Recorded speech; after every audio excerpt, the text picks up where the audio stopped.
Hi guys, it's Gordon here at Lights, and I'm going to show you some more advanced features that we have inside pixel mapping. In the previous video, you saw me record a red block just rotating on these beam lights that I have inside this show file. One of the things that you guys might want to do after you have recorded your pixel mapping effect is change the colors or fade between colors inside a pixel map effect you've made. So I'm going to make another pixel map effect using these beam fixtures that I have inside my show file. I'm going to make a similar block effect. I'll make it in red. Whoops.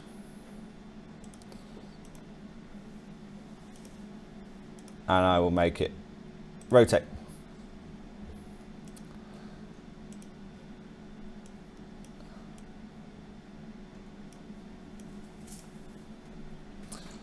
If I select the top of the layer inside the pixel mapper, I have the option to use a master.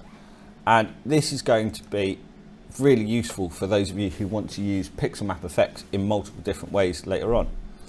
At point of recording a pixel map effect, if I select this and then record onto a playback, then it's going to have the information stored inside this playback to pay attention to a pixel map layer master.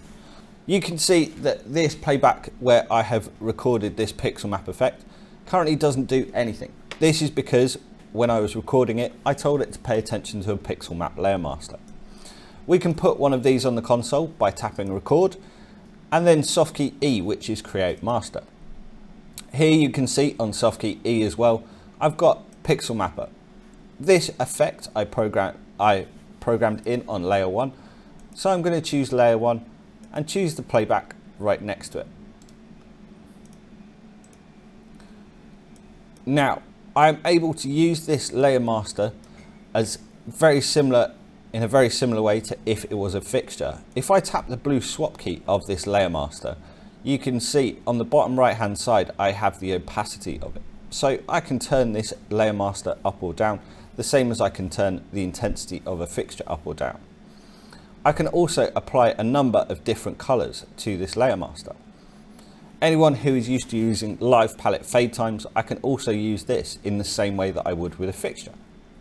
I can say 3 seconds, go to green, and this pixel map effect in 3 seconds is going to go to green. One feature that I find very useful, and it means that you don't have to have a large number of playbacks just dealing with pixel map effects, which is kind of useful. The other thing that I want to show you guys is the shapes and effects window. This is a particularly cool window where I can record pixel map effects as if they were palettes. If I create a pixel map effect,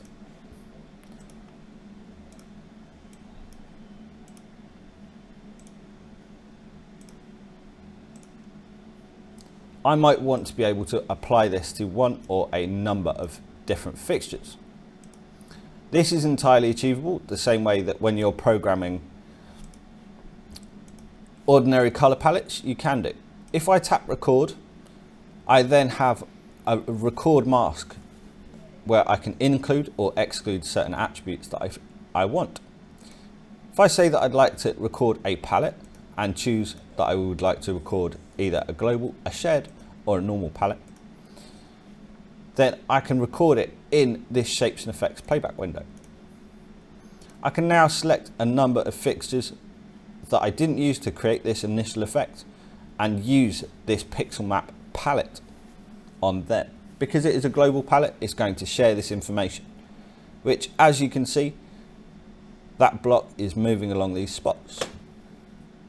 Another useful feature already built inside Titan for you. Thanks for watching. Tune in again for the next one to see some more interesting features.